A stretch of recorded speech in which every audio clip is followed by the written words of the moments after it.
Bonjour à tous, alors je continue ma série sur les herbes aromatiques asiatiques avec un grand classique, le basilic thaï. Très utilisé dans la cuisine thaïlandaise, vietnamienne et laotienne, ce basilic aux saveurs envoûtantes n'est pas toujours facile à utiliser et surtout à reconnaître. Comme je l'ai fait avec la feuille lalotte, je vous mets le lien de la vidéo dans la barre d'infos, eh bien je vous invite à examiner ensemble cette plante aromatique très intéressante. Je m'appelle Wendy et je suis passionnée de cuisine asiatique. Si c'est également votre cas, mais que parfois vous vous interrogez sur les ingrédients à utiliser, vous ne les connaissez pas, vous avez peur de vous lancer, eh bien n'hésitez pas à nous rejoindre sur cette chaîne en vous abonnant. Chaque semaine, nous analysons ensemble un ingrédient phare des cuisines d'Asie où nous réalisons une recette simple et rapide. Et dans cette vidéo, nous allons donc nous intéresser au basilic thaï, comment le reconnaître, comment l'utiliser et comment le conserver le plus longtemps possible.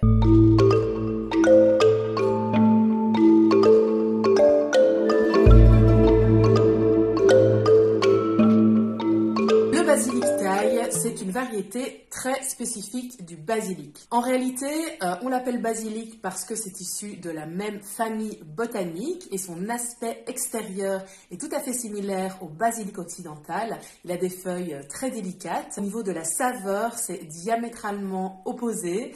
Le basilic thaï a une saveur à mi-chemin entre l'estragon et l'anis. C'est un parfum qui est très très fort et qui parfumera instantanément vos recettes. Alors la première grande question bien sûr c'est comment pouvez-vous le reconnaître? Si vous avez accès à son odeur, il n'y aura pas photo, vous verrez immédiatement que ce basilic, comme je vous le disais, a une odeur assez forte, une odeur d'anis qui est assez reconnaissable.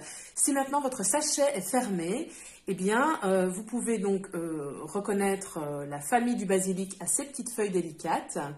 Par contre, le basilic thaï a une spécificité, c'est que sa tige est violette. Et si vous avez des petites infloraisons comme ceci, vous voyez, vous verrez que c'est également violet. C'est ce qui le différencie des différents basilics. Alors, on le confond souvent avec le basilic pourpre, qui lui est complètement pourpre, feuillet compris.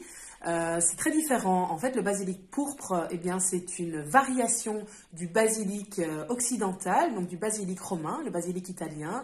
Ça n'a absolument pas la saveur thaïlandaise. C'est assez similaire en réalité au basilic occidental avec une nuance un petit peu plus poivrée.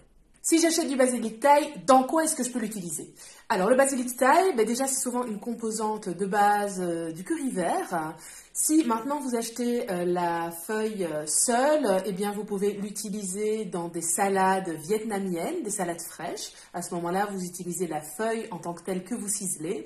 Vous pouvez également l'utiliser dans des nems accrus de la même façon. Vous pouvez l'utiliser pour faire de petites sauces qui accompagnent généralement des poissons ou des fruits de mer. Le basilic thaï s'utilise également dans des sorbets, dans des mayonnaises, dans plein de petites choses qui acceptent son goût très typique. Si vous désirez utiliser du basilic thaï dans vos préparations, eh bien je vous suggère de l'utiliser le plus cru possible. Soit vous l'utilisez complètement cru dans des salades ou en accompagnement, soit vous l'utilisez ciselé en fin de cuisson parce que le parfum et les bienfaits du basilic ont tendance à s'estomper lorsqu'il est chauffé. Un petit tour rapide du côté des bienfaits du basilic thaï, eh bien il aide à la digestion. Il calme les crampes, il est réputé aussi pour calmer l'insomnie. Et alors, petit détail qui est quand même très intéressant à noter, surtout en cette période printanière et estivale, il repousse les mouches et les moustiques.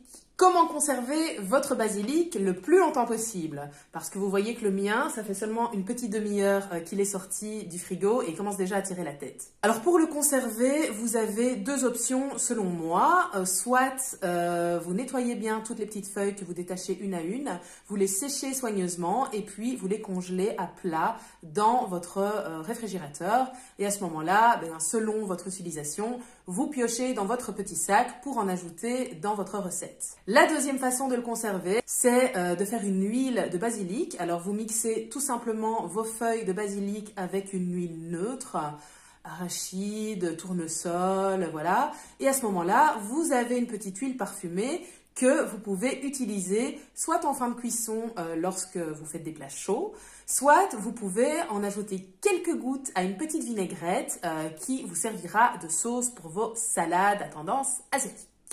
Alors pour ceux qui ont des difficultés à trouver des bottes de basilic frais, ou qui voudraient se lancer dans la culture du basilic thaï, sachez que c'est possible, hein. Il est possible de trouver des graines à planter. Par contre, le basilic, thaï ou occidental d'ailleurs, est assez fragile. Donc je vous suggère plutôt de le planter en pot et pas en pleine terre. Comme ça, vous pourrez le déplacer pour vous plier un petit peu à ses exigences. Le basilic thaï aime la lumière mais indirecte, il n'aime pas la brûlure du soleil, donc il a quand même besoin de températures relativement clémentes et d'un arrosage très régulier. Merci d'avoir regardé cette vidéo et je vous dis à la semaine prochaine pour une prochaine vidéo. Ciao!